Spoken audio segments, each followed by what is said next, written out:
Berdirinya pemerintahan Soeharto tentu menjadi suatu era baru bagi perkembangan Indonesia. Perkembangan ini ditandai dengan berbagai macam perubahan yang dilakukan, salah satunya bidang pers. Awalnya, Soeharto menjanjikan kebebasan pers dengan menerapkan sistem pers Pancasila yang didukung juga dengan dikeluarkannya Undang-Undang Nomor 11 Tahun 1966 tentang prinsip-prinsip dasar pers. Namun kenyataannya, kebebasan pers pada masa Orde Baru tidak lagi terwujud. Hal ini bisa dilihat dari adanya kontrol yang sangat ketat dari pemerintah.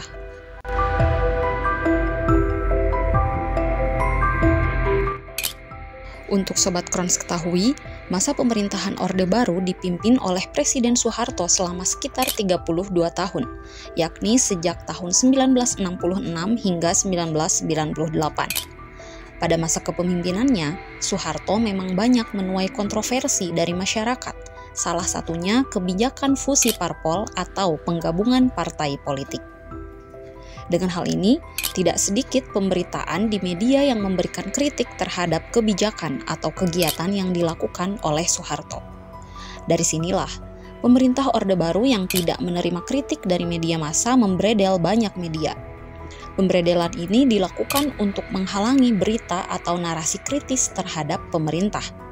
Bahkan, Soeharto melarang penerbitan beberapa media massa kala itu karena sejumlah alasan lainnya, yang salah satunya berhubungan dengan isu mahasiswa yang menolak pencalonannya kembali sebagai Presiden Indonesia. Karenanya, Soeharto pun melarang beberapa media massa beroperasi selama sekitar 2 minggu. Kebebasan pers di Indonesia kala itu mulai sirna ketika terjadi peristiwa Malari atau Malapetaka 15 Januari. Pada 15 Januari 1974, Perdana Menteri Jepang Kakue Tanaka datang untuk bertemu dengan Soeharto. Berita ini pun menyebar setelah diberitakan oleh media massa bahwa Jepang akan melakukan investasi di Indonesia. Saat itu, mahasiswa di Indonesia merasa resah dengan kebijakan ekonomi yang diterapkan Soeharto karena dianggap terlalu berpihak kepada investasi asing. Begitu mendengar kabar datangnya PM Jepang, mahasiswa pun memanfaatkan kesempatan untuk menggelar aksi unjuk rasa. Awalnya, aksi unjuk rasa ini berjalan dengan damai, namun berujung rusuh hingga memakan korban jiwa. Para mahasiswa tersebut dituduh melakukan kekerasan dan perusakan terhadap bangunan dan kendaraan, sehingga aparat mulai menembakkan peluru ke arah demonstran. Namun, para mahasiswa membantah tuduhan tersebut dan lari dari peristiwa ini. Presiden Soeharto pun membredel 14 media massa dengan mencabut surat izin cetak hingga pencabutan surat izin terbit.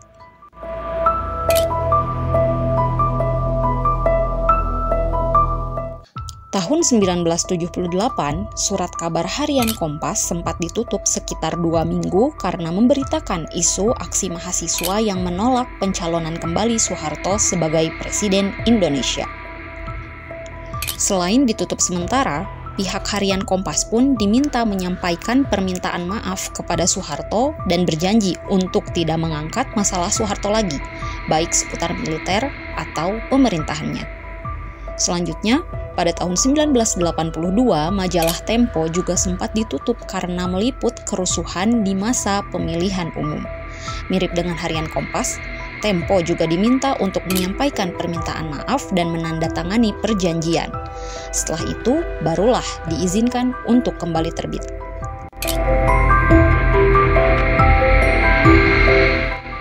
Tak melulu menyinggung Presiden Soeharto, pembredelan media massa juga sempat dilakukan oleh Harmoko, Menteri Penerangan saat itu. Pembredelan ini terjadi karena rubrik dari tabloid Monitor memberikan angket berisi jajak pendapat berjudul Kagum 5 Juta. Dalam angket tersebut, pembaca dapat memilih tokoh yang paling dikagumi. Hasilnya, peringkat 1 ditempati oleh Presiden Soeharto dengan 5.033 kiriman, sementara Nabi Muhammad menempati posisi 616 kartu pos. Kalangan Islam menganggap bahwa angket tersebut telah menghina agama. Alhasil, Menteri Penerangan Harmoko mencabut surat izin majalah Monitor. Selain itu, pemimpin redaksinya, Arswendo, juga dipenjara selama 3 tahun hingga tahun 1993.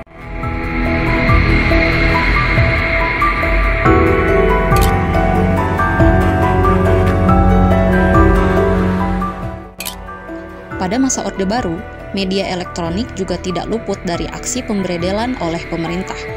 Pada tahun 1955, salah satu program televisi sempat dilarang tayang lantaran mengundang tokoh-tokoh kritis di dalamnya. Para tokoh kritis tersebut menyampaikan pendapat bahwa ada pejabat yang merangkap banyak jabatan.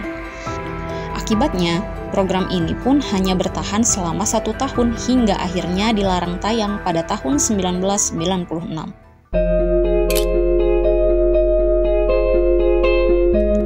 Media massa yang pernah dibredel oleh pemerintah Orde Baru pada 1994 karena melaporkan investigasi pembelian kapal adalah majalah Tempo. Pada 21 Juni 1994, majalah ini sempat mengulas berita tentang isu pembelian 39 kapal perang Jerman Timur. Setelah ditelusuri lebih lanjut, rupanya kapal-kapal tersebut tidak memenuhi spesifikasi yang dibutuhkan karena tidak cocok untuk perairan tropis alias cacat. Pembeliannya juga dikritik lantaran kapal-kapal ini dibeli seharga 12,7 juta dolar Amerika Serikat atau sekitar 1,1 miliar rupiah.